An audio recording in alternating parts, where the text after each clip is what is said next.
आज सपा सांसद जया बच्चन कुंभ गई थी और कुंभ जाने के बाद उन्होंने जो बयान दिया है उस पर आपका क्या कहना है? देखिए, रामचरितमानस में एक पंक्ति है, जाकी रही भावना जैसी, प्रभु मूरत तीन देख रही तैसी। जया बच्चन जी जो देखने गई थी महाकुंभ में, उनको वही दिखा है। वो आदरणीय है, पूजनीय है, वो भी भारत की एक नारी है। और आज माँ शारदे का उत्सव है, पूजनोत्सव है। ऐसे मौके पर इस देश के सर्वोच्च संस्था राज्यसभा की सदस्य माननीय जया बच्चन जी को इतना तो ज्ञान होना ही चाहिए था। ये जो आयोजन है महाकुंभ, यह विश्व का इकलौता आयोजन है। यह आयोजन भारत का प्रतिनिधित्व करता है। यह आयोजन इस दुनिया के कोने कोने में रहने वाले सनातनियों का प्रतिनिधित्व करता है। लेकिन ऐसे पावन अवसर पर एक राजनेता, एक पत्रकार इस प्रकार के नकारात्मक बयान देता है, इससे बड़ा दुर्भाग्य इस भारत भूमि के लिए और क्या हो सकता है? इस सनातन संस्कृति के लिए और इससे बड़ा दुर्भाग्य क्या हो सकता है? जया बच्चन को क्या इतनी समझ नहीं है कि हर statement read and seen by all the world, पूरे विश्व के द्वारा उनकी बयान देखी जाएगी, सुनी जाएगी, पढ़ी जाएगी। उन्होंने कहा कि लाश को गंगा नदी में छुपाया गया है।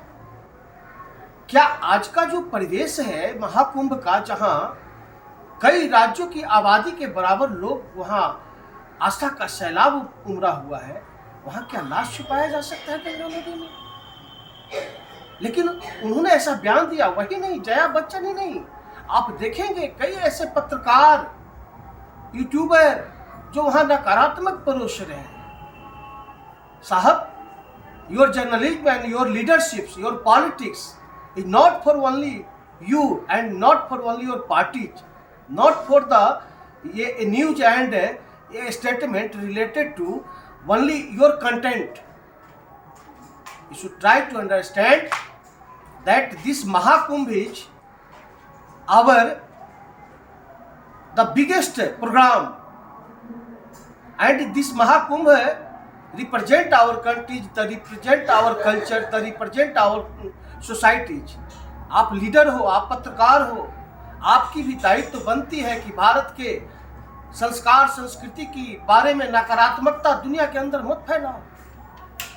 इस महाकुंभ में जर्मनी से लोग आ रहे हैं, अमेरिका से लोग आ रहे हैं, फ्रांस से लोग आ रहे हैं, ऑस्ट्रेलिया से लोग आ रहे हैं, दुनिया के देशों से लोग आ रहे हैं। आप क्या फैला रहे हैं?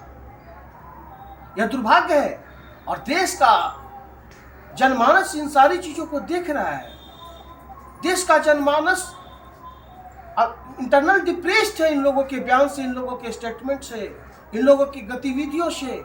आहत है इस देश का आम जनमानस। हमारे लोग हमारी संस्कृति पे हमला कर रहे हैं, हमारे लोग हमारी संस्कृति और हमारे देश के नकारात्मक छवि दुनिया में फैलाना चाह रहे हैं। ये शर्म की बात है। मैं इससे अधिक कुछ नहीं कह सकता हूँ।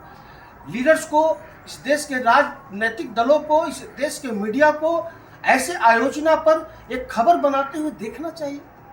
किसी को रुद्राक्ष बेचते हुए सुंदर बिटिया दिखती है, किसी को ममता कुलकर्णी दिख रही है, किसी को यह नहीं दिख रहा है कि इस कुंभ में इस दुनिया के विभिन्न संस्कार संस्कृतियों, गांव, भाषा, भोजन शैली के लोग एक साथ जुट हो रहे हैं। लेकिन फिर वही बात है, अंतिम यही बात है कि जाकी रही भावना जैसी, प्रभु मूरत तीन देख रही तैसी। लेकिन याद रखिएगा, ऐसे लोगों को आने वाली पीढ़ियां माफ नहीं करेगा।